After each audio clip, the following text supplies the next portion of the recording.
2023 সালের শেষ মাহফিল যত এটাকে আমার ইতিহাস, তো এই ইতিহাসটা ইতিহাসে রেখে দিয়ে যেতে চাই।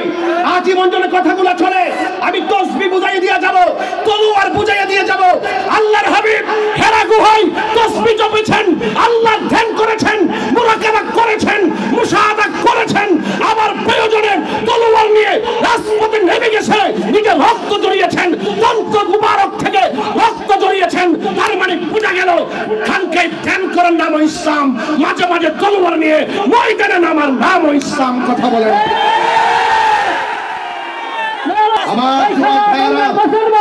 আমার যুবক ভাইরা, আপনারা কি আমার কথা রাগ করতেছেন? আমার নবীর সাহাবীরা নবীকে কি জানেন চাইতে কম ভালোবাসছে না বেশি ভালোবাসছে?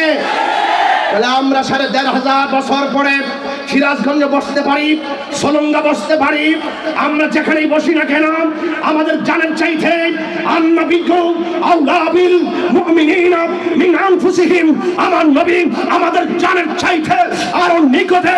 তাহলে Quran is the constitution of human life. এই কোরআন হলো আমাদের সংবিধান।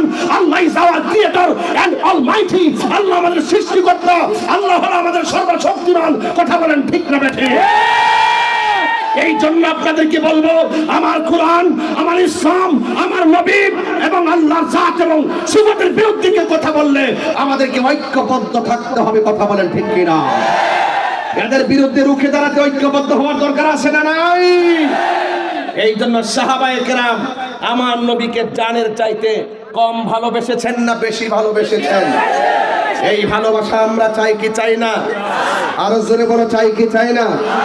ধরতে ধরতেই তো অনেকগুলো সময় চলে গেছে, এরপর বলে দিয়ে যায় যুবক ভাইরা, আল্লাহর হাবিবকে ভালোবাসবো জানের চাইতে কম না বেশি? আমার ভাইয়েরা, আল্লাহর হাবিব 4 জন সেনাপতিকে যুদ্ধের ময়দানে পাঠিয়েছেন। আমার দেশের কিছু মুরিদান আছে, বাস 10টা 20টা ঠিক করে দে, 3 বাসের টিহা মুড়িদে মাইরা দে। যদি কই তোমরা ঢাকায় যাও, প্রতিবাদ সমাবেশ আছে, ওই মিটিং এ বসতে 10 জন মিল্লা বইয়া কইব আমি দিব 10টা বাস, ওই প্রতিবাদের দিন তাইলে ঘুমাইতে হয়। কোন রকম নামের জন্য ওয়াদা করে, কামের জন্য নাই। ওই সাহাবীরা বুঝাই গেছে কেমনে ওয়াদা রক্ষা করতে হয়। কষ্ট হচ্ছে আপনাদের? একটু ওয়াজ করবো ইনশাআল্লাহ। আল্লাহর হাবিব বলেন, সাহাবীরা জিহাদের ময়দানে যাও, তোমার হাতে প্রথম তলোয়ারটা থাকবে, তারপরে এমুক, তারপরে এমুক, তারপরে এমুক। সাহাবায়ে কেরামদের মধ্যে যে প্রথম সেনাপতি যুদ্ধের ময়দানে নেমে গেছেন, ওই যুদ্ধের ময়দানে নামার পরে আল্লাহর হাবিব দেখতেছেন ওই যুদ্ধের ময়দানের প্রধান সেনাপতি যুদ্ধের ময়দানে শহীদ হয়ে গেছে, আর একজন সাহাবী শহীদ হয়ে গেছে। আল্লাহর হাবিব সাল্লাল্লাহু আলাইহি ওয়াসাল্লামের সাহাবী 2 জন যখন শহীদ হয়ে গেছে, 4 জন সেনাপতির মধ্যে 2 জন শহীদ হয়ে গেছে, কিন্তু আরেকজন সাহাবী যার নাম হলো জাফর, ওই জাফরের তলোয়ারটা হাতের মধ্যে, আল্লাহু আকবার বলেন কেন? আমরা দেশের মধ্যে নেতা বানায় ফাড়াইলে 4 জনটা ফাড়াইলে প্রথমটা মইরা গেলে, 3 নম্বরটা দৌড় মার লইলে, কিন্তু সাহাবীরা কয় না না না, হকের ময়দান থেকে পলায়ন করা যায় না।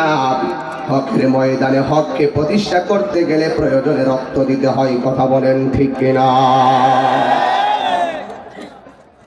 আল্লাহর হাবিব সাল্লাল্লাহু আলাইহি ওয়াসাল্লামের সাহাবী হযরত জাফর রাদিয়াল্লাহু তাআলার ব্যাকরণ কৌশলী, এক হাতে তলোয়ারটা ওজন আছে, অনেক ওজন, হাতের মধ্যে তলোয়ারটা নিয়ে তারা যুদ্ধ শুরু করলেন। কিন্তু দেখা গেল একটা বেয়াদব পিছন দিক দাইসা জাফরের হাতের মধ্যে এমন একটা কোপ মেরেছে, হাতটা অর্ধেকটা কেটে ফেলে দিয়েছে। অর্ধেকটা হাত কেটে গেলে তলোয়ার চালানো সম্ভব? আলগি দিতে পারে না।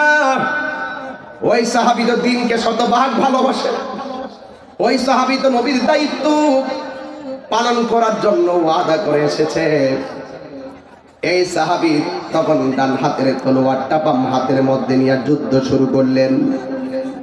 সব মানুষগুলো জাফরের এই কৃতিত্ব দেখা কাফেররা কই কিভাবে সম্ভব, একটা হাত কাটা লইয়া কিভাবে এমন ভাবে যুদ্ধ করে। এবার জাফর রাদিয়াল্লাহু তাআলা আনহু যুদ্ধ করতেছেন, কিন্তু ডান হাতটা যে অর্ধেক কেটেছে, এই হাতের জন্য একটু সমস্যা হইতেছে। হাতটা এভাবে লড়তেছে আর এমনি যুদ্ধ করতেছে। আল্লাহর হাবিব বলেন, আমার জাফর কাটা অর্ধেকটা হাতের পায়ের নিচে ফালাইয়া টান দিয়া জাফর ছিঁড়ে ফালাইছে।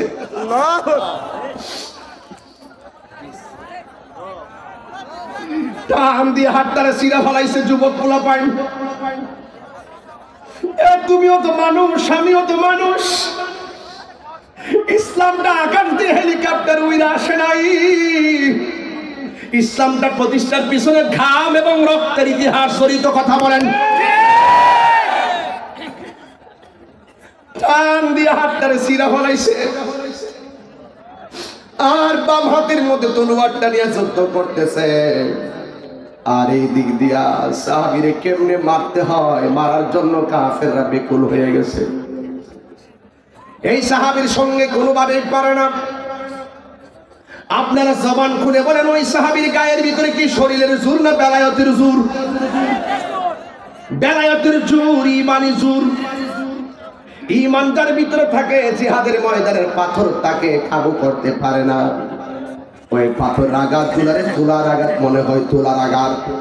কিতাবুল মাগাজি খুলে দেখেন, একটা জিহাদের ময়দানে যারা শহীদ হয়, ওরা যে তলোয়ারের আঘাতটা খায়, সত্যিকার রিয়েল প্রেমিকরা একটা পিঁপড়ার একটা কামড়ে 3 ভাগের 1 ভাগ মনে করে তলোয়ারের আঘাতকে। এই জন্য সাহাবায়ে কেরাম শহীদের জন্য দিবানা ছিল। আল্লাহর হাবিব বলেছেন, আমার মনে চায় একবার বিদায় হয়, আবার শহীদ হয়, আবার জীবিত হয়। এটা যে কত বড় মজা। ইয়াউমাল কিয়ামাতি সালাসাতুল আমবিয়া ও সুম্মাল উলামা ও সুম্মা শুহাদা। হাসরের ময়দানে 3 শ্রেণীর মানুষ আমার আল্লাহর দরবারে কথা বলবেন, শাফাআত করবেন। 1 নম্বর হলো নবীগণ, 2 নম্বর হলো আলেমগণ, 3 নম্বর হলো শহীদগণ। নবীগণ আলেমগণ গিয়ে আমার নবীর কাছে গিয়ে বলবে, একমাত্র শাফাআতে কুবরা আমার আল্লাহর দরবারে একমাত্র শাফাআত করবে আমার রাহমাতুল লিল আলামিন। ওই সাহাবীর বাম হাতে তলোয়ার, কাফেররা বেকুব হয়ে গেছে।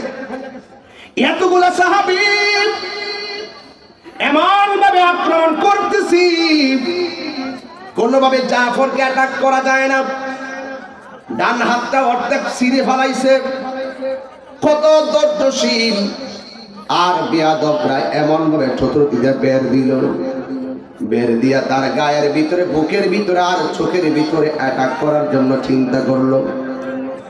আর এক শ্রেণী মনে মনে ভাবলো না, তলোয়ার দিয়া যেন আঘাত করতে না পারে, তার ওই হাতটাকে কেটে দিতে হবে। বেয়াদবেরা ছলে বলে কৌশলে এমন ভাবে তার বাম হাতটার ভিতরে এমন জোরে আঘাত করেছে, বাম হাতটারে কাইটা জমিনের মধ্যে ফেলাইয়া দিছে। জাফর যেই মাত্র দেখলো তলোয়ারটা মাটি পইলা গেছে গো, 2টা দাঁত দিয়া তলোয়ারটারে কামড় দিয়া দাঁড়াইয়া গেছে। ওই দাঁত দিয়া তলোয়ারটারে দইরা কামড় দিয়া দাঁড়াই গেছে। আর কয়, আয় আয় আয় আয়। এই জাফর এমন প্রেমিক। ওই জাফর যখন তলোয়ারটা কামড় দিয়া দাঁড়ায় গেছে, শত হইল তো হাতের তলোয়ার আর দাঁতের তলোয়ার এক না।